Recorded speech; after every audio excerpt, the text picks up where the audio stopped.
All right, YouTube, I believe we are off and running another night of live streaming. And I'm going to put the phone number up for you right now. I hope you call in. It's as simple as that. I mean, I am also going to get to the live chat here on YouTube, the text way, but I took some calls last night. People thought it was a good idea. It seemed to go well. We had some interesting chats. So there it is. Phone number on the screen. I also realize it might take a few minutes for all of that to populate. And on that note, I can just dive into the live chat also. The problem is I don't see any comments yet, which always makes me wonder here when I start a live stream. Is anybody out there? Is this thing on? Oh, I think we're making progress. Where is everybody tonight in the world? That's my question here on a Friday night. Friday the 13th. For only another 90 minutes. But yeah, this is a live look at the world right now. There you go. I'll take that off the screen so you can clearly see it. Where it's day, where it's night. This is what's going on. Oh, here we go. From the 209. Hi, you're on the air from the 209. Who's this? Hi, this is Bo from Stockton. Hey, Bo, how's it going? Good. How are you doing, Brody? I'm doing good. So I didn't actually think you would pick up. Well, you saw the live stream on. That's obviously why you called in? I'm on my phone on YouTube. Oh, nice. I've been subscribed to your account now. Thanks. For about maybe a month now. I really appreciate that. I watch it at work. Nice. Baseball fan, hockey fan? Both actually. Cool. I was raised a Sharks and A's fan, so you definitely, what's the word? Talk about my interests. Great. So it's definitely awesome to be subscribed to you.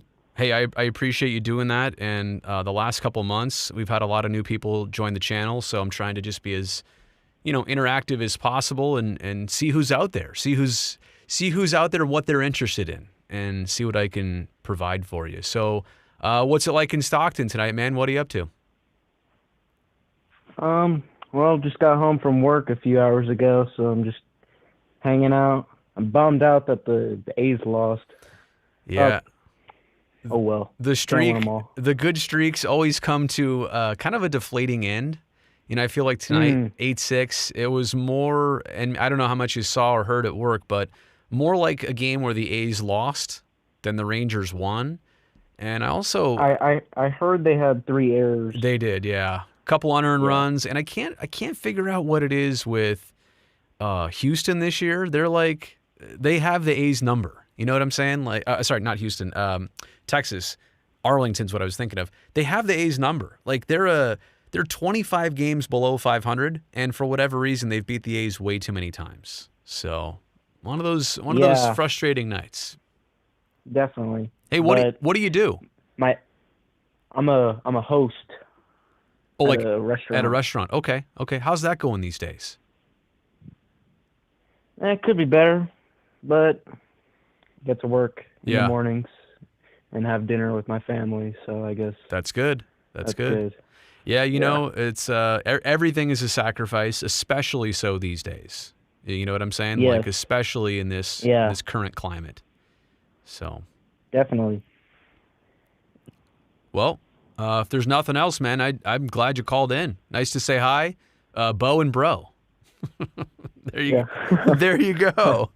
Are you a fan of Dallas Braden? You must be, right? Oh my goodness. I went to an A's game earlier this year. I think it was the one where Shohei Ohtani pitched. It was maybe like a month ago. Mm-hmm. It was right after me and my friend went to a game. We sat up at the way top, not up in Mount Davis, but like way up there. Yeah. And it was the game where he threw it a little close to Canna, and Canna got a little upset at him. That's Remember that right. game? I was there. I was there. It escalated really quickly, and then it de-escalated really quickly. And I think, and then I was like, oh my God. Canna was jawing at Kurt Suzuki more than he was jawing at Ohtani, right?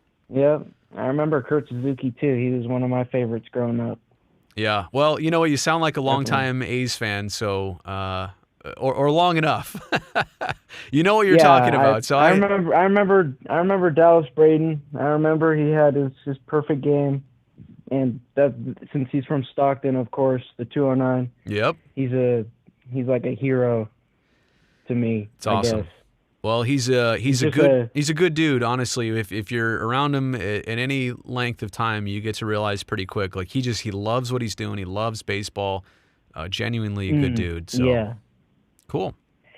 I walked by him, like, you know how at the end of the game, like, he has to leave, of course.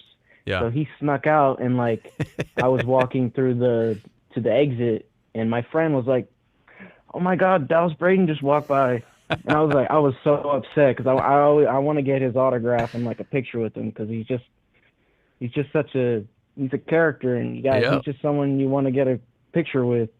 He's pretty accessible. I will say that. Yeah. And usually, Yeah. and sometimes to your point, like he is working and there are things he's got to do and timing of stuff. But to be honest, like when I've been around him a ton, and when anybody asks, even from a distance, like 50 feet away, he'll go run over and sign something or a photo. So don't be shy when eventually you run into him again. So If I saw him, I would have went up to him, but by the time I turned around, he was already too late.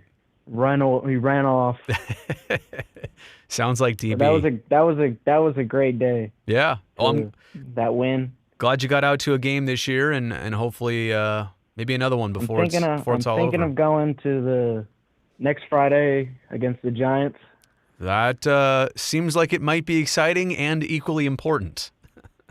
Very, yes, because, oh my goodness, the Giants are good. Yeah, every night, honestly, I look at the final score. I don't obviously watch much of their games. I'm too busy with my own stuff, but they just do not seem to ever go on any consistent losing streak, any consistent rut. So, yeah, A's have a couple big series coming up. Obviously, the Yankees pretty soon, the Giants head-to-head, the White Sox next week. The White Sox is going to be, I want to see, hopefully we won't have to see Liam Hendricks. I was going to say that would dictate the scores in a good spot, right? Yeah. So hopefully we see more Lou Trevino. Exactly. You got it right. Hey man, I'm gonna let you go and just see if there's anybody else who calls in here. I can only do one at a time, but thanks for being the first. I don't want to take all your time. No. Hey, it was really good to chat, and that's what this is all about. Just honestly talking to people on a live stream. I appreciate it. Great. Have a good night, Bo. Thank you for you too, man. All right. Go Sharks, go A's. You got it. Thank you. All right. So that's how it works here on the live stream. And yeah, as I've kind of figured out lately, I can only do one call at a time. So now that it's hung up, I'll wait for the next caller. Look at that. I like the fact that I don't have to wait long. All right, the 510 joining us. Who is this? I don't have to wait long. Hello? Hello, yeah. Hey. My name's Roberto. They call me Beto. Hey, how you doing, man? Good. Roberto, is that right? Yeah, man. I was just watching your live stream. I didn't think you'd pick up either. No, absolutely I would. Hey, just do me a favor. Make sure the stream, like in the background's turned off so we don't get that echo. Yeah, you're good. Turn it off. You're good. Cool. So cool. Yeah, I got it off. You're in the East Bay? Yeah, I'm out of Hayward. Okay. Well, either that or you have an East Bay phone number, because mine is 5. Well, first off, the number on the screen, the one that you called, is my like work line. It's the Google Voice thing. But my actual cell phone is 510. It has been since the 90s. And even though I lived in the 408 and the 415 and the 925, I still keep the 510. So there you go. There's no other way, man. You can tell a lot. Salt Lake City. Yeah, you can tell a lot about somebody from their area code. So Hayward, did you say? Yeah, Hayward. I live over here in South Hayward, borderline Union City. Nice. All right. So what's going on tonight? Nothing, man. I want to hear you if you got any updates with that Howard Terminal. That's what I really wanted to hear. You know what? I want an update on Howard Terminal too. I've been doing a little poking around in the last couple days and weeks. Well, not weeks, but I knew that the A's on their side, they were kind of taking a vacation, and I know that the city council is going on their summer recess, if you will. But it sounds like really quiet. I did see some reports from Las Vegas. Now, I don't know Dave Cavill's travel itinerary, but I saw a report from the newspaper down there that he was actually supposed to make a trip last week down there, and the A's canceled it. Okay. And I'm honestly not hearing much at all publicly. Now, does that mean behind the scenes there could be a ton going on? Yeah, who knows? But when I say both sides, I mean, like, we're not hearing much from Mayor Libby Schaaf, really. After the first couple days after July 20th, she made a few comments, but that was it. We're not hearing much from city council members. I'm not hearing much from the A's. So I don't know if no news is good news. You would think that bad news is bad news, right? Like, you would think that bad stuff, if it were happening, it would come out. But maybe progress is being made. I honestly, I know the two sides were at odds on, fundamentals of what the term sheet looked like for each side and how things would get paid for. But when you kind of step back and you go 10 feet away from it, there's a lot of things that both sides kind of agree on. Don't get me wrong. There's still enough differences to cause a kind of a stalemate. I honestly, I'm so interested to see where this goes. So I really wish I had a better answer for you. Yeah, definitely. I could see city council does want the A's. It's just, the negotiation. Right. And all the tactics and everything that comes with it. That seems to be the issue. But I do see they want to keep him in Oakland. And Dave Kaval, he seems like he wants to stay in Oakland. But at the same time, him saying it's not best for business, you just never know. But yeah. But yeah, man, I grew up an A's fan my whole life. I would always, with my pops, since I was young, man, I would try my best to get good grades just so I could go sit in those right field bleachers, man. That's awesome. I'm right there with you. Like, it's important to me. Like, this is not only my career and covering the team and working with them, but it's like my passion of growing up too. And I don't know how old you are or when kind of like your golden era was at the Coliseum, but Yeah. we all had an era and a team and players we attached to, and it's special to all of us, for different time frames, but the same reason. You're right on Dave that, look, I mean, the A's have spent more than $200 million in the last couple of years to try and stay. And I know some would see that as, well, that's just a number, but who spends $200 million to go move somewhere else? I firmly believe that's what they want. And to your point earlier, I believe that the city council wants exactly that too. But at what cost? At what risk do they feel like they're putting themselves at? You look at the city council, and I've learned so much more about this in the last 3 months than I ever knew in the prior 3 years. But like they're I don't want to say inexperienced because that's a negative connotation. But the city council right now, it doesn't have a lot of long-term council members on it. And so Yeah. I understand the reservation of a lot of them to say, like, wait, am I getting railroaded right here? Am I getting taken advantage of? That's the last thing they want to do. Even though the more time I think passes, the more they realize, hey, these guys want something good. We do have some things to work out, but we can make this really good for everybody, so. Yeah. I think they might be just really scared, from back then when what happened with the Raiders when they came back from LA. Yep. I'm scared they're probably trying to not make the same mistake. I understand Absolutely. that on my end, but man, I want to keep the A's in Oakland. Like I said, man, I'm 26, by the way. Okay. So I'm young, but I want to say my golden era was probably when we had the big three in there: Mark Mulder, Tim Hudson, Barry Zito. I was just gonna say, like, my golden era. Xavi, maybe Tejada, maybe a Mark Ellis eventually, a Bobby Crosby for you. Yeah. Yeah, it was around all that. Jermaine Dye, all those guys. Yeah, that's awesome. No, that's hey, and let me ask you this: how do you think, like, from the perspective of going to games and the experience and what a stadium would look like down at Howard Terminal? I don't know if you've ever been around that neighborhood. A lot of people just haven't because there's not necessarily a reason to go there. I've been there. I've been fortunate enough to tour the whole site. But what do you think? What do you think a game experience would be like down there? To be honest, man, just being from the East Bay, we have a completely different vibe over here. Yeah. I'm not sure if those games might be a lot more like gentrified, if you may say, compared to East Oakland being at the Coliseum. Mm-hmm. I mean, I know the Coliseum's ran down, but it's just I don't know. It's just the culture, man. Going on that crowded BART ramp, going on BART, and just going to these games. I'm not too sure how Howard Terminal would compare. only thing I could really compare it to would be, the Giants Stadium, just because it's off the water. I see what you're suggesting, that the just the cross section of what the game, what the fans look like, essentially, right? Is that what you're kind of saying? Yes, and also, I'm not sure. I mean, right now at the Coliseum, you could get a game for somewhat affordable price compared to a lot of the other stadiums. I'm not sure if that's gonna. It probably is gonna change. You know what I mean? Well, it might, but I do think the A's have looked at that wholeheartedly and realized that maybe their best model to make sure that place is always full is to keep prices similar. Now, when I say similar, I think you and I realize it's like anything else. When you get a new this or a new that, the price always goes up just a little bit, right? Not doubles or triples or puts you out of the category of buying a ticket.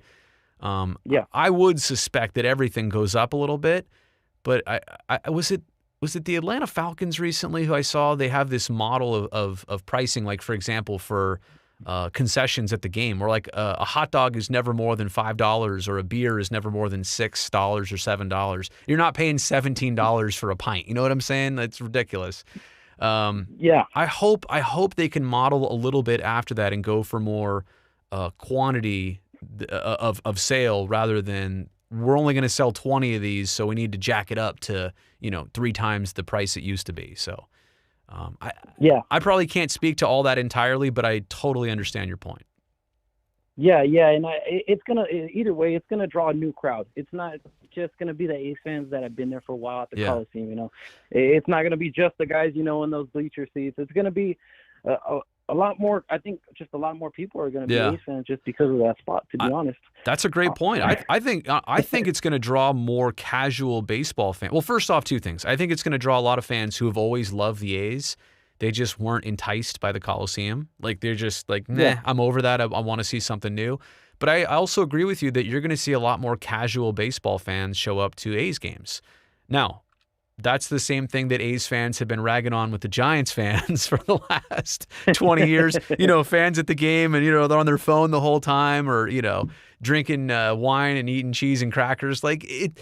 But I mean, let's be honest, that's what sells out your stadium. If you only had the hardcore Giants fans, they wouldn't sell out, I don't think, all their games either. They need the casual fan to fill that place out on a regular basis. So I think you're right.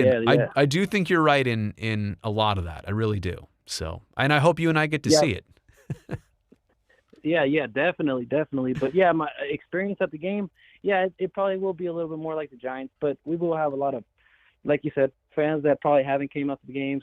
They're just tired of it, or I'm not sure. It's just they haven't been around. Yeah. It's just like now, the A's are on a streak now, and you're starting to see this Coliseum get full a lot more than it did earlier this season. Well, and plus the pandemic, and it was an uncomfortable situation, and hopefully it can get more comfortable than kind of regress like it's been doing lately. But look, I think a team like this right now, they deserve to play in front of 35,000 every night. You know what I'm saying? And so going back to the casual fan topic and conversation, I don't care who's cheering for them, so long as that place is packed and rowdy and a hard place to play for opponents. And it's a beautiful experience, right? What else could you want, truly? So, and I want to say in Oakland, it's always been that way, man. Whether it was the Oracle, they called it the Roracle. Oh yeah. It's way different than playing the Warriors playing on the other side. It's way different. I've been on that side, and it's a lot different, man. Absolutely. And I mean, even 10,000 fans at the Coliseum always sounds like 20. You know that.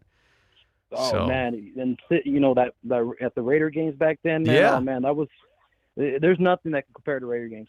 I've been to other games. But there's nothing that compares to Raider games.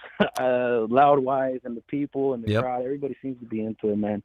Damn near the whole game, everybody's standing up. Yep. Well, seems like that one may never come back, but hopefully the A's can keep what they're doing and have some more of those, playoff type experiences. Hey, you know what? I'm going to try and take a couple other calls. I really appreciate you calling in. I'm glad we got to talk. Yeah, thanks, man. Yeah, I've been watching your stuff lately ever since the Howard Terminal conversations, and I subscribe to the channel, so I'll be here. That's awesome. Thanks for taking the call, man. Great to have the haystack in the house. I grew up in Castro Valley, right? So we're neighbors. Oh, yep, right around the corner, man. We were neighbors back in the day. Awesome. Have a great night. Thank you so much. All right, thank you. All right. All right, that's caller number 2, and I really do want to dip into the if I can do it here. How do I get to the? There we go. Let me hit the live chat button. Oh no, another caller! I knew that was going to happen. Let me put this back up. Let's see where we're taking this one from. Oh, the 925. Good evening from the 925. You're on the live stream. Who's this? Hello. And you also have your live stream still going on. Can you hear me on the phone? Yeah, I can. Who's this? That is Wes. Say it one more time. Wes? Wes? Okay, Wes. How are you, buddy? Pretty good. What's How about you, brother? I'm doing great. What's going on? Nothing. I've pretty much staying up because I was thinking that there might be another live stream starting up, and well, my idea was right. 2 nights in a row. I can't promise I'll do it 3 or on any other regular basis, but yeah, I had some luck last night with the phone calls, and I wanted to see if it would work again. If people like this, if it's a good format, I definitely I don't mind doing it. I like doing it. So, what's on your mind tonight? What did you want to call in about? Pretty much some basic stuff. Been pretty happy on how the A's been doing over the past few games. I'm definitely proud about our pitching and how the way Marte's going. Yeah. Starling Marte, I'll be honest with you. I don't know why I said Marte. Starling Marte. Yeah, I got to figure out the right flair for the pronunciation.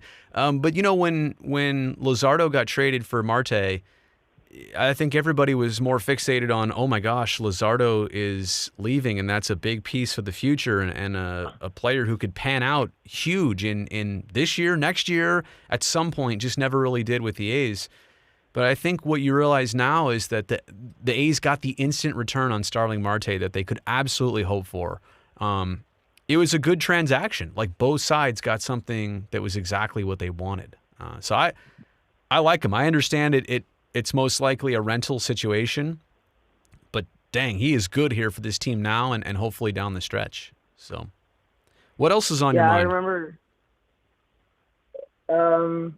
I have been thinking about how our offense and most likely how the A's are going. We can defeat a team like Houston in a few series, and yet to Texas we could fall. That's been kind of on my mind, but knowing the A's, we've been kind of playing down to our level, and I don't know why we do that because we clearly have all the talent in our pitching. We have Bassett, Montas, Minaya, and then for hitters we have Canna, Olsen, and Marte, and Lowry. So seeing that losing 8-6 really makes me think, why we go wrong there, and then I just realized, we play down to our level. I'll make a couple follow-up points to what you just said. Usually if you score 6 against the Texas Rangers, that's enough to win against them. I also agree that the A's have – and Oakland does have one of the best records against sub-500 teams this season across all of baseball. But for whatever reason, the Rangers have kind of been just their nemesis. They cannot figure these guys out. They get into back-and-forth games that they just cannot close them out. And the 3-run homer tonight a player in his first major league game hits a 3-run homer off the first pitch that Romo threw. It was kind of hard to believe. So it's always something, but I totally agree with you. Hey, you know what? I'm going to try and take a few more callers here, just sooner than later. And I can only do one at a time. So, anything else you wanted to add in before we say goodbye? Actually, is it okay if I can put my dad on the phone? Put your dad on the phone? Yeah. Yeah, sure. Yeah, okay, so his name is Jeff. All right. Hey, Dad. This is Brody Brazil on the phone. What? Hey. Hey, Brody, how you doing? I'm doing great. Your son called into the live stream, and the last thing he said he wanted to do was pass the phone to Dad. So I can appreciate that. Well, at least I was awake. So that's good. Yeah. Hey, how old's your son, by the way? He is 13 years old. Oh my gosh, I couldn't tell exactly. You know, he's very mature for 13. Yeah. I have a 4-year-old, so I could definitely tell it wasn't that young. But my 4-year-old's been asleep for a while, so your 13-year-old is getting some good night hours here, huh? Yeah, he tends to stay a little wired here on the weekend. So. Hey, I don't blame him. You have to be if you want to stay up and watch sports, I guess. So, right. Anyway, well, I was just saying hi, and I thanked him for calling in, and I know you wanted to pass the phone on, so I'll say thank you to you too. Oh, okay. All right. Well, thank you, Brody, for talking with him. I'm sure he was super excited about getting to talk to you. So. It was nice talking to you as well. It's a pleasure. I just do the live stream here once in a while, take some calls, and just kind of open it up, really. So, that's pretty cool, man. Yeah. Hey, I appreciate it. Have a great night. All right. Same to you, Brody. All right. I believe that was caller number 3. Oh, my goodness. I don't even have a split second. The calls come in like crazy. Good evening from the 415. Oh, my goodness. I hear myself. There we go. Who's this? Hello. My name is Doc. I live in New Orleans, but I was born in Oakland, and I'm a lifelong Oakland fan. Nice. So wait, are you calling from New Orleans right now? Yes, I am. So it's 1:48 in the morning where you're at. I suppose it is, but that's not that late for this town. Neither here nor there. Well, especially, what am I saying? On a Friday night, like the bars are still open, right? So there you go. or maybe they're not. Yeah, exactly. Maybe they're not. Maybe these aren't normal times. Or maybe they are. I don't know in New Orleans. It's still a few 24/7s. Got it. So hey, how's it going? What's on your mind? I want to say, especially as an out-of-town fan, that I am so appreciative of what you're doing, and it is such a lifeline to know that there are others of us out there, and it's quite a trip just to be talking to you right now. Hey, you know what? Technology is a beautiful thing. I'm doing this from my home studio, as you obviously know, and to think about doing something like this 5, even 10 years ago it was impossible. You need to be at a TV studio. You need to have a phone screener. You need to have all this equipment. And I mean, look, here I am at home in a small room with an internet connection and some of my own equipment here, and we can do a live stream. Literally, you're in New Orleans, which is awesome. I could be talking to somebody in Japan for all I know. But let's be honest, nobody in Japan is interested in anything I'm saying right now. So, well, they should be. No, well, I would argue that too, but I totally understand. So, no, hey, I appreciate that you're here. I appreciate the compliments. So you're a fan of the A's, right? Yeah, born in Alameda, got to go to Alameda to get my birth certificate. But the real reason is because my dad was a Giants fan who grew up in New York. Oh, wow. Okay. And so he actually brought that generational anger at the Giants. He moved to San Francisco and brought that generational anger from the Giants leaving him as a child. And so he would only take me to A's games. Wow. So it paid off for the A's because of the Giants move. I totally get it. Exactly, yeah. And so I am just praying that I don't have to pass that kind of trauma onto my own kids. Yeah, just to stop you right there, I often think in this situation, and it's funny because a lot of the callers here, I'm really getting a read of what viewers are interested, why they're here on my channel. A lot of people are interested in this Howard Terminal situation and the future of the A's, and as much as I talk about it and as much as I really try and offer the best thoughts possible, I try also not to let my mind wander too far down the road in a bad way. I let myself go the good way, but I try not to, because it gets depressing, to your point. And maybe a lot of that's doom and gloom, and I'm getting too far ahead of myself either way. But I try to avoid the deep negative thoughts because I know they exist, and there are some. Yeah, but I just want to say, I really appreciate you as someone who is an A's fan beyond the normal sort of broadcast radio reach. Thank you. And this is a really valuable sort of conduit to A's fans who don't have a normal access to that to the local area, and so I really value your input and value what you're saying. So thank you. I value you for being here. Can I ask you one thing before I let you go? What's life in New Orleans like? I mean, just overall. Well, I mean, these days, in these troubled times, Sure. A little different, as they say. Louisiana is unfortunately the last in the nation in a certain metric that we would rather be better at. Yeah, I know what you're talking about. But I mean, otherwise, New Orleans as a city is just magic. I mean, I grew up in an Oakland that was very different than it is now,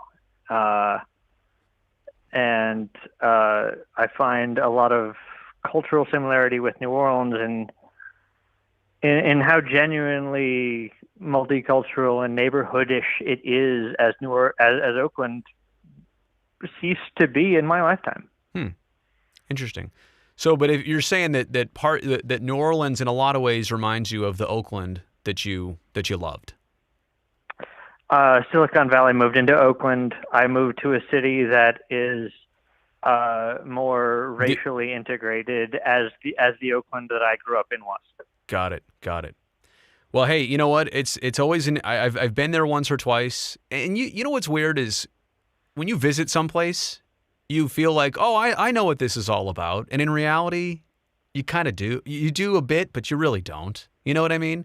Imagine people that come to Oakland or come to the Bay Area, and they're like, oh, I get what the Bay Area is all about. And it's like, how could you possibly in 72 hours? So that's why I always try and ask people who live in places. 100% anywhere, but I mean, I've got to say, New Orleans more than anywhere else. Like we call it the northernmost point in the Caribbean, not part of the lower 48 for a reason. Well, hey, I appreciate you coming on the live stream tonight. Thank you so much. You're the first Louisiana caller we've had. So, well, I know one other A's fan in New Orleans, so it might just be us two. You never know. You really never know. Hey, thanks so much and have a good night. All right, I really appreciate what you do. Thank you. Likewise. All right, we'll continue taking the calls. Let's see how long it is here between calls. So we're 10 seconds. Will it even be 30 seconds before the next call comes in? Nope. I love this. I really do love this. Another call from the 209. Who's this? Hey, this is Gabe. Hey, Gabe. How are you? What's up, bro? Good. How about you? I'm hanging in there. Are you in or around Stockton or somewhere else? I am in Stockton, and I'm calling because my friend was on here. I think he was the first caller. Okay. So you know the other person who called in? Yeah, I tuned into the live stream. Yeah. And I just so happened to recognize his voice, and I was like, hang on, I went to that game with him. That's crazy. You know what? Yeah. I was going to tell you you're the second Stockton caller, but now it's kind of a weird point because you know the other person. Yeah. Your friend already called in. Well, hey. Yeah, and we saw Dallas Braden like on the way out. He was just like beelining it to the exit. he must have had something to do or somebody to see or whatever going on. So yeah. Hey, what's going on? So I was just calling because that was a funny coincidence, but I did have I wanted to just rack your brain on one thing. Mm-hmm. The third outfield spot right now with they have Seth Brown and Wright most of these games. Yeah. And I'm liking that so far, but I wanted to know, like, what are your thoughts when Pinder comes back from the IL? Like, what do you think is going to happen with that situation? Yeah, and I'm wondering, and I do think that Chad, he's been doing full baseball activities lately, and I do think a rehab assignment for him is probably sooner than later, and a rehab assignment for him might only be a couple games, but I'm wondering if, the rosters are about to expand too, right, for September. Yeah. So there is that. I guess if you wait another 2 weeks, you can add an extra couple players anyway, and maybe Pinder's part of that. But I understand what you're saying, that it's getting a little log jammed out there. If and when he's ready, Also, like Piscotty his playing time has really been cut down quite a bit. And I'm a huge Steven fan for on the field reasons, for off the field reasons, and I know that this season has not been him. Like I know what he's capable of, and it hasn't been him. And I also think too, you're also taking Laureano out of the mix. Like that would have been another player to compete for playing time in the outfield. But it's tight out there. Definitely. It's tight out there now with Marte. And you're going to play Canna all the time, usually in left. And right now, Seth Brown in right. I am happy for Brownie. He's a pure hitter. You saw a huge double from him tonight. I think he needs to play a lot, actually, to get to really feel the full effects of what he's capable of. Yeah, no, so, I'm liking watching him. Yeah. I'm just starting to think like when Pinder comes back and Piscotty's situation too. It's going to get a little crazy. 100%. Yeah, there's going to if it's a sooner decision than a later, I feel like there's going to be a tough decision to make, right? Or a sooner situation than later, it's going to be a tough decision to make. I was thinking about that the other day, and that's why I actually reached out to Chad just to see how he was doing. And he's very, hopeful and optimistic.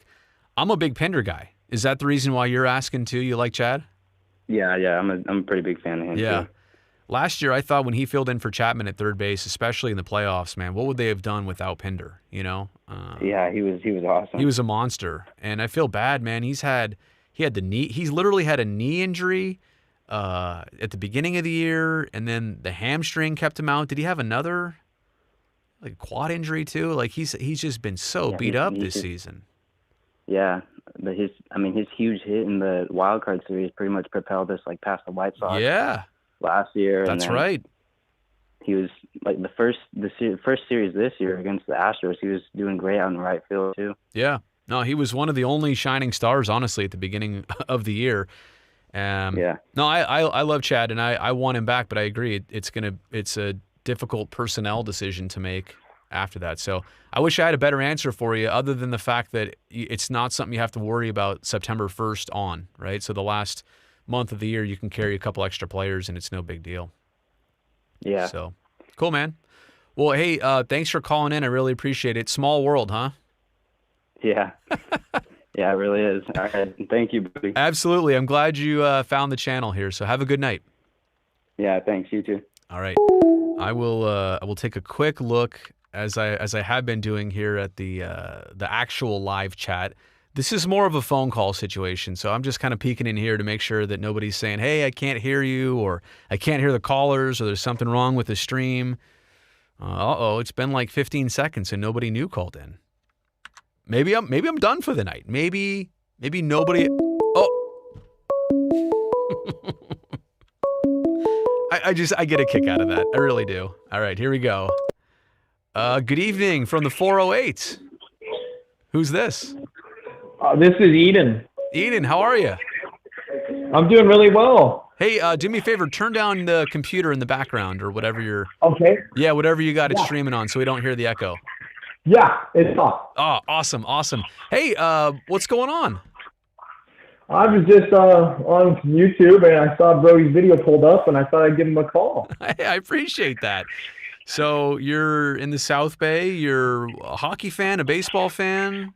What are you? Yeah, huge Sharks fan. All right. So what's on your mind tonight? Yeah, I just want to first thank you for all your videos. They're such a blessing, and just so fun to see another person so passionate about Sharks and Bay Area sports.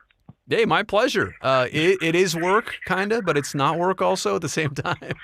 It's a hybrid of profession and pleasure. So. Yeah, for sure. So my question to you today was, obviously Sharks made a lot of stuff in the auditions in the off season, but now it feels like next season's kind of in jeopardy with the whole Evander Kane situation. If things don't work out and we end up losing Kane, what do you think is our best move heading into next season? It's and I love your question. In a sense of you're thinking ahead, and you asked it so respectfully. I'm in a weird spot where I hate to hypothesize on a player's departure, if that is the case one way or another. I know what you're saying though, and I've seen everything that you've seen too. Hey, is there still something in the background, by the way? Sorry. No, I just made change. I switched off from speaker. Is that any better? There we go. Yeah. I think that's it. Yeah. I think I was hearing myself. No, and I appreciate the way you asked it, and so let me just say this. First off, I don't know any details of Evander's situation that everybody else doesn't already know. All right, so like what's out there is it sounds unfortunate. There's just a lot going on, and quite honestly, you know, when I hear a lot of people talking about this situation, they're talking about, well, the Sharks as a team or the league investigating something, and for me, it's like this sounds like people need some help. A person needs some help. A family needs some help. You know what I'm saying? I go to that more than like I literally I love sports, but I care way more about human beings and family situations and things getting right rather than I do, you know, the fun of sports. Yeah, totally agree. So to answer your question though, I mean, if he were not around, you obviously have a lot of salary cap money, but at the same respect, he was their best player last year. There's no question about it. And I don't know whether it was focus, motivation, opportunity, what led to him having that real bounce back season. Maybe just it was a shorter season. He just got on a roll and never got off it. But look, if you lose him, you lose your best player from last season. There's no doubt about that. But I also understand though, and I just say this: I understand that the temperature right now, from what it sounds like, and some of the players who have anonymously spoken out, they're not thrilled with anything in the situation right now. So, look, I think we all know. I mean, I'm sure you, through your life, school, work, job, whatever else, you've been around team situations that just don't feel great. And if that is indeed the case, then I think there are some serious issues to be sorted out here. Yeah, I totally agree, and I say that's what's definitely got me concerned, because it's just like, if they were to lose any player, like you've been saying, like they need a wow move. This was not the wow move they needed. So you've heard me saying that a lot, you know, and I agree that it's a real catch-22 of your best player versus somebody you didn't, you know, in terms of their contributions, you didn't want to lose them. Yeah. So.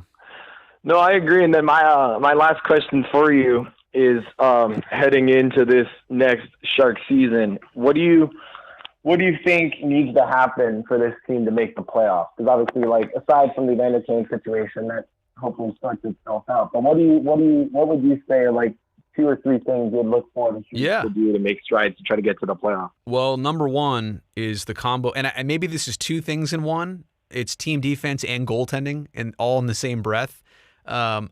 Because I feel like a couple years ago, it was team defense that let the goalies down. Last year, I feel like, and especially with Martin Jones, I feel like it was the goalie that let the goalie and the defense down at times too. You know, it kind of snowballed. So if you want to make those 2 things into one, or if you want to separate them, you know, they just have to get so much better without the puck. Odd man chances, totally agree. Net front chances, they have been. And the hard part is a lot of it has been masked by the fact that in prior years they could score a bunch of goals in return, right? So it wasn't a big deal. Exactly. If they were down 2-0, they could still come back and win a 3-2 game or a 4-2 game. But, you know, when your firepower is not the same and your team defense is not great, and by the way, I always say this, you know, team defense doesn't mean just defensemen. That's always something that's brought up. You talk about the blue line and the big contracts of a Burns and a Vlasic and a Carlson. I'm talking about like wholesale team defense, forwards as well. So I think that needs to improve. And then the other thing I would say is, if you're talking about instant improvement, like last year and in a couple recent years, they've relied, or they've tested and tried out a bunch of younger players, and that I have no problem with that. They deserve the opportunity. They've put themselves in a position to, you know, be in this spot. Like there was competition to get there, and they were the best at it. But unfortunately, not too many of the younger players have like really panned out, you know, outside of a Mario Ferraro or a Nikolai Knizhov. So what I'm saying is, you either need to get more of those younger players turning into staple players, or do what they did this past offseason or a couple, you know, weeks ago, get a Bonino, get a Cogliano, to really deepen out your veteran presence so that you have more known commodities, so that your team, you know what to expect from them, and you're not maybe too many young players that are inconsistent or you don't know what to expect from them. So I think those things would go a long way just right there. Yeah, that's so right on. I totally agree, and that's what I'm really looking for. And I'm happy that Wilson was able to sign Bonino and Cogliano just because they needed to fill those spots. Because it just kind of felt like last season down the line, it just kind of felt like it was already throwaway hockey. So it's kind of like, oh, let's just put so and so with Couture or so and so with Hurdle, and it kind of just felt like this isn't going to help them next season for playing one game. Yeah. No, and I think, and that's what last year at some point became, right? Like a showcase, an opportunity to see what we got here. I agree that this next season just can't be, if you're really talking about being competitive and being a playoff team, you have to get away from testing players out. You have to go with, all right, I know what this guy's going to be, and that's why we're putting him in there. So, yeah, that's great. Totally agree. Anything else before I let you go? I'm going to try and take a couple more callers here. Oh, no, I'm just so glad I even got on here. But thank you so much, Brody. Yeah. God bless you and your family, and you're just such a blessing. Thank you for all these videos, and keep doing them. Thank you. I appreciate it. I definitely will. And I honestly, broadcasting a lot of times feels like a one-way street. I don't get to do this on TV. I don't get to talk to people, take calls. So that's why I do it here. It's a lot of fun. So thanks for calling in, not being afraid, and chatting it up. I really do appreciate it. Yeah, thank you so much. Have a great night. All right, you too. All right, there goes another caller. I've lost track at how many we've even done. It's almost 11:10. I'll probably do this another 20 more minutes, or until my son wakes up. Look at this. We have Darius on the super chat. Hey, Brody, I'll call next. All right, Darius, if this is you, I hope this is you. How do I get back to that? There we go. From the 682. Good evening. From the 682, you're on the live stream. Who's this?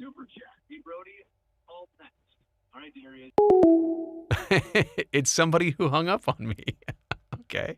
That was a first. It's funny. It's asking me here on the screen. Oh, rate the incoming call. Oh, here comes another one. Oh, the same one. Let me try it again. Good evening. How's it going, man? From the 682. Who's this? Hello? Hey, how's it going, man? Good. Who's this? Hey, this is Darius. This is the guy that's been donating to your channel. Oh, Darius. So I know you were it was hectic when you were calling in, and I was just mentioning you. I just showed it up on the screen, your super chat. I really do appreciate that. And I'm psyched. I'm psyched that you got in right after you said, I'll call next. Because I don't know how many people are trying to call in here, but all I know is every time I hang up, a new call comes. Like the thing is, I was when I was realizing that you had your live stream going, I tried to call at the very last second after the next caller hung up, and hung up too early, and the caller came in. I'm like, God dang it! It's all good. Hey, real quick, where is the 682 area code? Where are you? So I'm really in wine country in Sonoma County, but my code is from Texas. Oh, okay. So, okay. Were you were out in Texas before? I'm in. Yeah. My mom currently lives over there, and I'm up in the North Bay with my father and stepmother. And cool. But yeah, no, I'm getting ready for the next shark season to come up, and I'm very stoked about it. I can tell you're in the North Bay because your phone every couple seconds cuts out just a little bit, I know it's not the same up there, but I love wine country. In fact, a week ago, my wife and I were just up in Sonoma for a quick little overnight trip. Yeah, we got married up there a handful of years ago and just had a good couple days opportunity of me being off to go up there and hang out. So no, I love it up there. Can you say where you live, or do you want to say what area you live in? Yeah, I live in Lorna Park. It's near. It's just south of Santa Rosa, actually. Was that area affected by the fires? a couple years back? Last year, I actually, that was a big day. I woke up that one morning, and my father was gonna go to work. He on the news like to just as a normal routine that he used to do, and next thing you know, he saw the big event going on, and he's like, yeah, I gotta get ready to evacuate, and luckily we never did. Yeah, well, it's you know what, every year at this time of year, it's getting scary. I'll tell you, man. I don't remember it being like this when I grew up, that every August and September were like fire season, you know? I mean, I knew that it was more likely to happen now, but not to this extent, and not to the fact that, you know, places like Santa Rosa and, you know, North Bay and South Bay and places, you know, in the Central Valley and especially way up north, that they just constantly burn. It's a scary time of year out here. And you really look at all the brown hills that are around all of us, and you think, wow, I mean, we're all lucky. Right, yeah. We're all lucky to be safe when we are. So, hey, what's on your mind tonight? You called in, you've been contributing to the channel. I really appreciate that. So I'll just kind of give you the platform. What do you want to talk about? Oh yeah, no, I just was trying to get on the line since I watched of question and answer videos that you had in the past now, and I was like, oh, should I call? Maybe I shouldn't, because I may not get in, but I thought tonight, screw it, I'll try it out, and after 4 tries, I stuck with it, and I cannot believe I'm actually on the live feed. Hey, you know what? It's great. I'm glad that you were persistent. Apparently, it's not easy to get on, because literally I hang up, and then within 10 seconds every time there's a new caller. So that tells me that people are either they know when to call in, or they're constantly calling in. So yeah, and the thing I've learned over my past several tries just now is that I have to get the timing just right, and so far I barely miss it, or I'm barely too late. Well, I'll tell you what, it's a good thing for the idea of this channel and the call-in thing that people like it. So I will definitely do more of this. And Darius, man, I got to say thank you so much for being a part of those super chats. As I explained last night, it all goes into building this thing out, doing more stuff just like this. So I'm gonna let you go and see if I can take a couple more calls here before I'm done in about 10-15 minutes. But I really appreciate you being part of this. Cool, man. Yeah. Awesome. Hey, man. Once again, it was good talking to you, and hopefully I get to be a part of this again soon. So with that being said, have a good night. Thanks. You too. I wish. Oops. I think I buzzed him off early. I would love to be in the North Bay tonight, or any night in wine country. It's a beautiful place. You know, you think about being in the Bay Area. So fortunate to have wine country to the north, Tahoe to the far east, Monterey to the south. It's just, I know people living around here, they realize that, but I think sometimes we all take it a bit for granted too. Okay, if I don't get another call here within the next 5 to 10 seconds, then I'll hit up the actual live chat for a second. But you watch, as soon as I say that, the phone will probably start ringing again. Or maybe it won't. Maybe I've run out of luck. Let's see what we got here in the old live chat. Let me see if I can put this on the screen. It's Tommy from last night. I appreciate you being here. Somebody talking about Chris Townsend, a good voice to listen to. Oh, listen to too. I totally agree. Townie's always been about the Oakland A's. Christopher Bright, Northern California is the best. I mean, look, there are a bunch of great places to live around the country. I am definitely partial to where we are. Wow. I can't believe it might be like 30 seconds since the last call. And I know people are watching, so I'm wondering, oh, there we go. Love it. All right. From the 530. Good evening. Who's this? Hey, what's up, man? My name is Walt. Hey, Walt. How are you? I'm doing well. How about yourself? I'm doing great. 530. Let me double check. Is that in like Northern California? Yeah, well, I'm actually from Yuba City. All right. See? All right. Cool. Currently in Las Vegas. Oh, ooh. Yeah. Do you have some dirt for me from Las Vegas? You got any scoops? You got anything I need to know? Well, I mean, no dirt from Vegas, just missing home and a little bit of love for the Coliseum, maybe. Oh, all right. Oh, wow. So you're in a weird spot. So you you love the Oakland A's in Oakland, but you're in Las Vegas. Correct. And everybody here wants them down here. Right. Wow, you're like a spy on the inside. Yeah, but my thoughts are always like, I have, good friends that are, Cubs fans, for instance, and, Wrigley being a classic stadium that it is, like, when did we get away from classic stadiums? The Raiders are gone. You take down Mount Davis, put a little money into the stadium. It was one of a kind back in the day. They modeled tons of Coliseum-style stadiums after it. Yeah. Why did we get away from, making these classic stadiums what they, should be? Historic. You know what? That's actually a good way. You phrase it well, and I think that's a good question.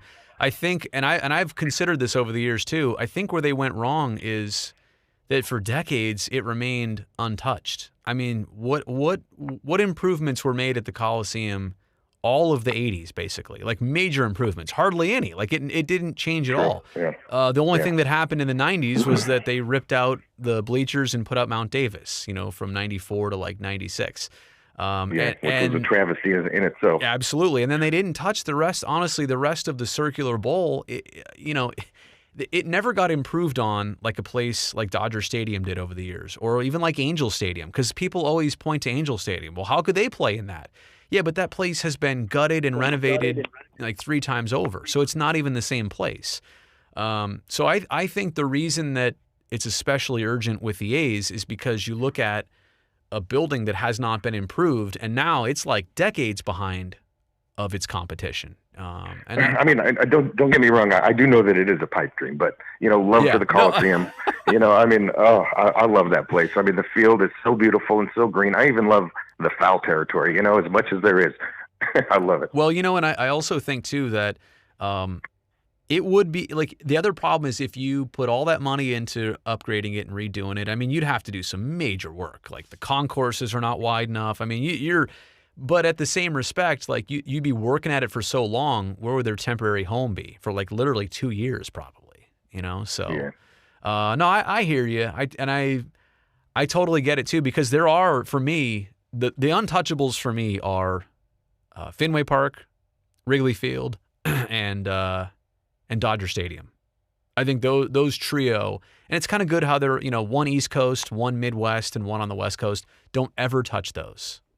Everything else, until they're old enough, I couldn't care less about. But I think those are the staple old ballparks that should never be touched. And I'm with you there. So, hey, what's it like living in Las Vegas? It's hot. Yeah. Thanks to California burning down, it's smoky. Sorry about that. Yeah. Not that it's your fault. I mean, we're getting the same amount of rain, next to none. Yeah. Do you can you share what you do for like life or work, or what you do in Las Vegas? Yeah, I actually work in the restaurant industry as a server. Oh, okay. And now that the city's coming back to life, business is booming. Yeah. How do you describe it right now? I mean, as opposed to maybe where it's been in the last like 6-7 months. Busy. Yeah, I bet. Well, hey, I really appreciate the call. I'm glad I ran into somebody from Las Vegas that's really from NorCal. Let's be honest. Yeah. Or you're from way northern California, Yuba City. You said earlier. Yuba City, yes, sir. Man, that's awesome. Well, hey, I'm just surprised somebody's heard of Yuba City. So back in my other life, I'm actually a pilot and a flight instructor. So I've flown all around California. I've seen places that I never would have went to unless I was flying there. So and ironically enough, I'm actually here in Las Vegas and am a student pilot. Really? Yes, sir. Oh, what are the chances? All right, so you're doing your training right now? Yeah, you actually posted not too long ago. You posted your pilot's license, and I actually commented on that post. Oh, nice. So you realize you just opened up a door here. Like you and I could geek out on this for like a good 45 minutes. I can't because I got to go to bed at some point. But hey, no, I get you. Tell me about your flight training a little bit. Like where are you at in it? Just really getting off the ground. Getting those first lessons in now that everything's opened back up and everybody's getting their vaccinations and things are just really starting to roll. Yeah, that's great. Are you flying out of North Vegas or are you flying out of Henderson? Yep. Nope, North Vegas. North Vegas. That's awesome. And you're flying probably like a 172 or a Piper Warrior? Exactly. Nope, exactly, a 172. Okay. And so, good old Cessna Classic. Oh, hey, you're fortunate it's not a 152. Talk about being crammed in there and the controls. It's not really meant for two adult human beings, I'll be honest. Extra windows, extra seat is a luxury. Exactly. Granted, I understand. And you're liking it so far? Like you're getting out of it exactly what you thought flight training was going to be like? Yes, exactly. I have a good support system too. My roommate is a pilot for Frontier Airlines. So okay. So I have the circle around me. So there's plenty of help. Plenty of knowledge.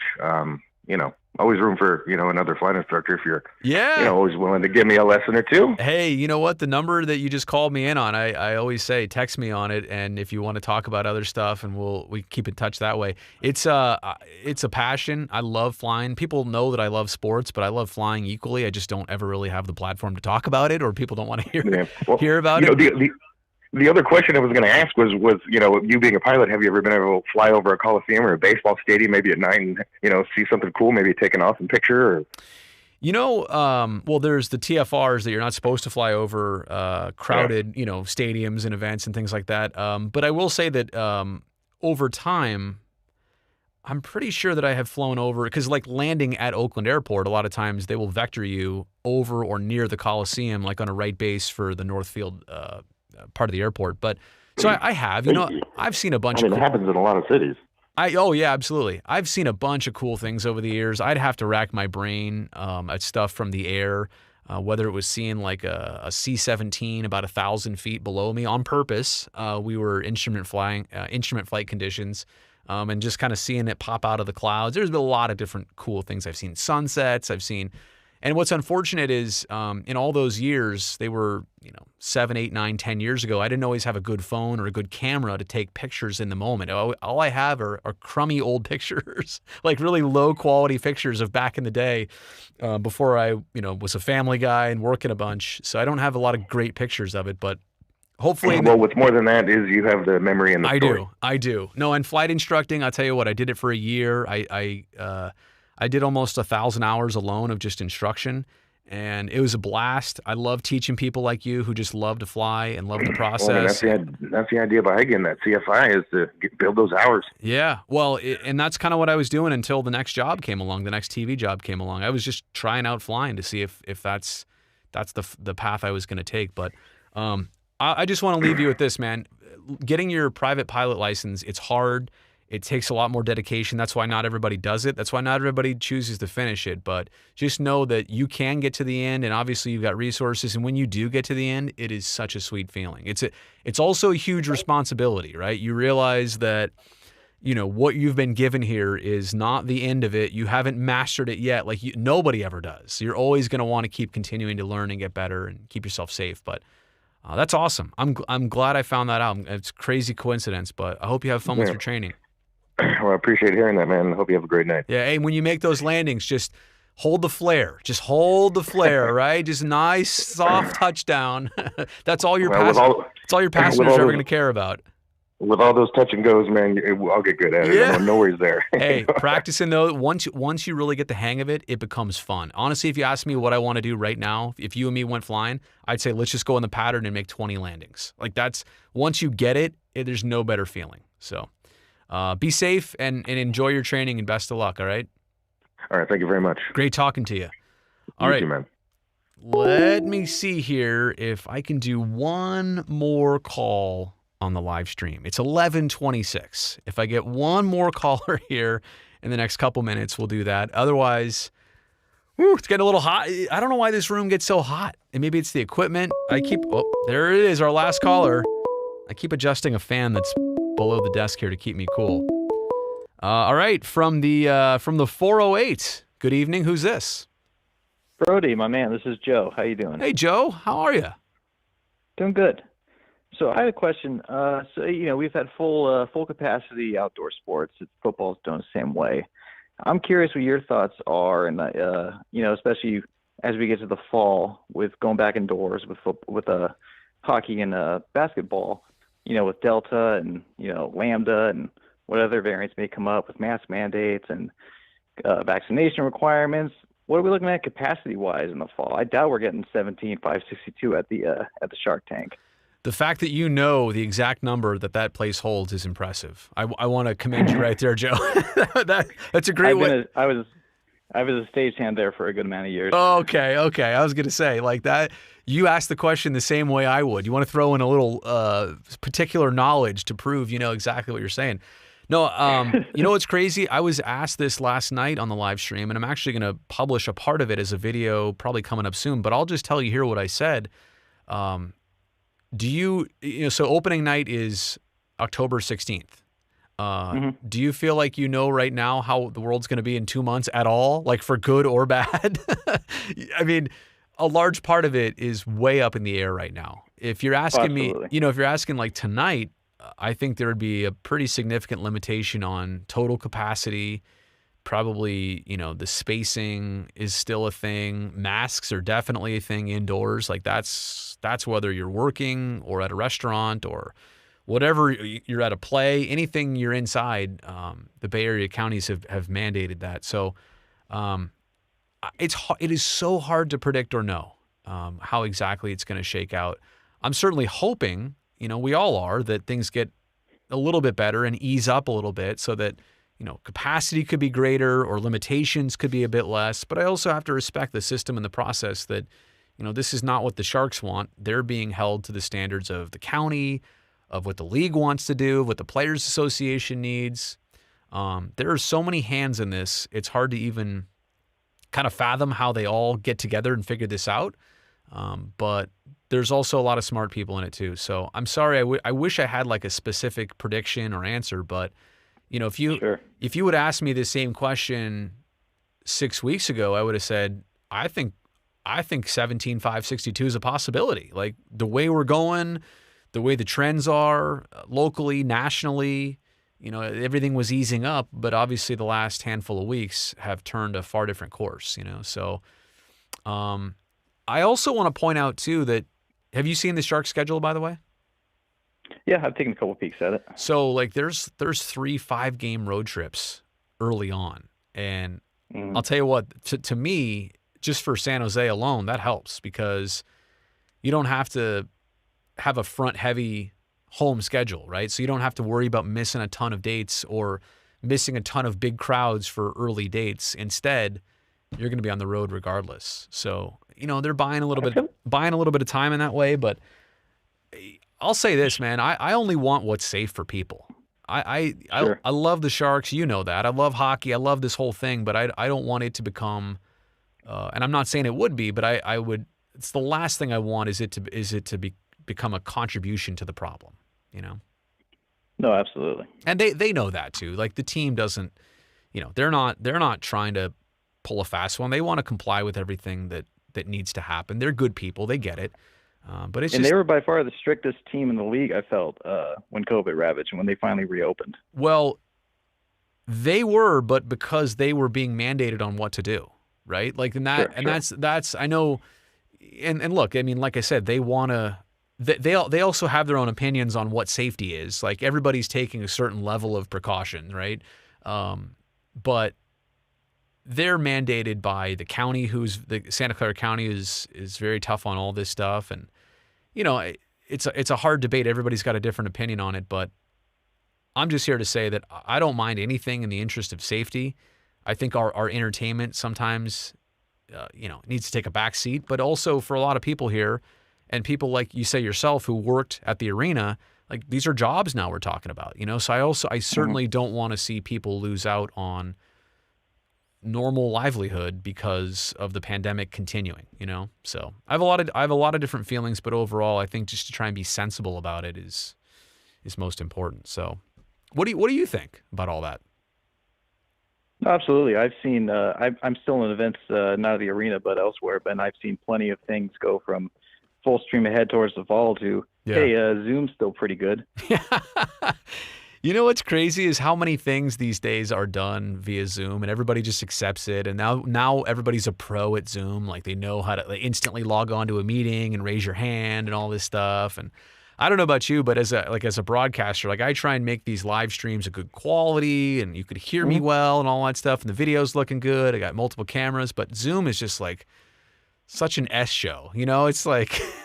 Oh, sure. And I got my own broadcast studio built in my my home office. So I'm looking at your stuff. I got your stream decks. You got all all the right gear. So yeah. you do all you're really into this stuff then. That's awesome. I'm looking at your stuff and I critique you slightly, but I think you're in the right place for. Give me some critique. Give me some critiques of things I should do. Then I want to hear your opinion. Let me think.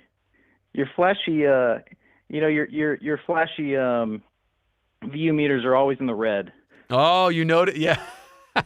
Okay, so these ones over here, I don't know if you're watching the stream or not, but the ones over here, all this stuff is actually right here. It was it's all audio processing equipment that I used to use.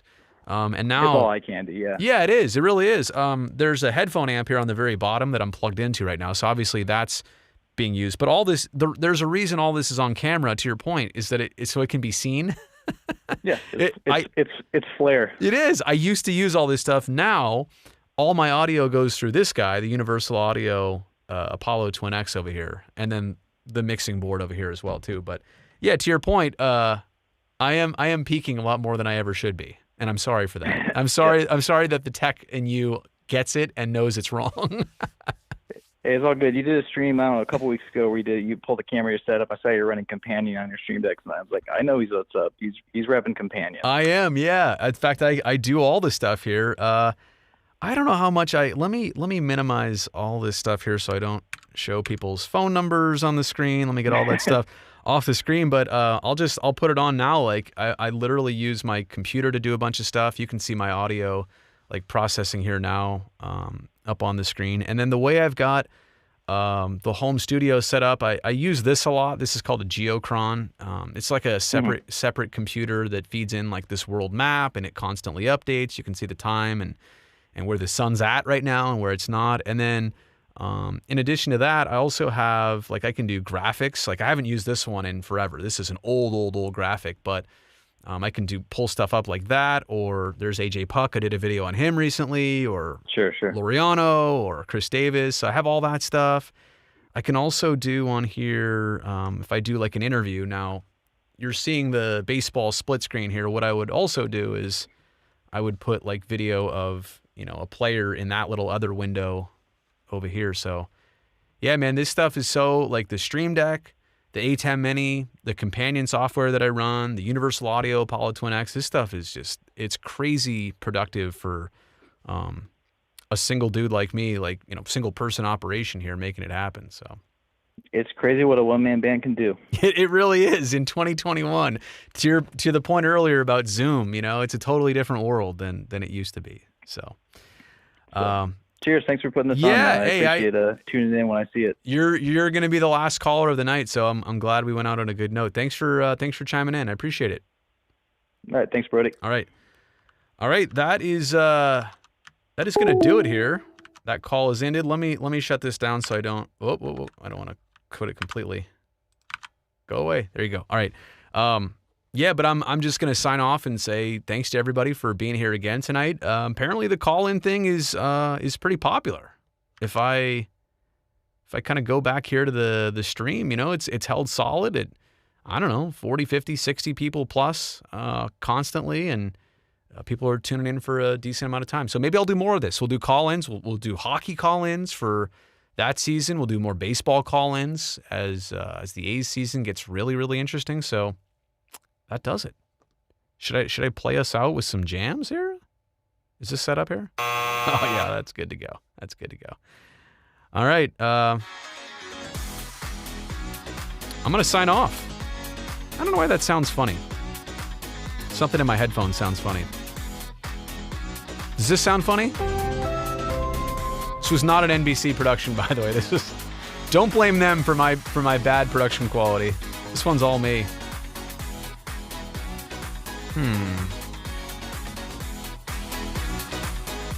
Can't figure out why it sounds funny. Sounds like a bit underwater or something. Anyway. All right, well, I'm not going to mess with that too much longer.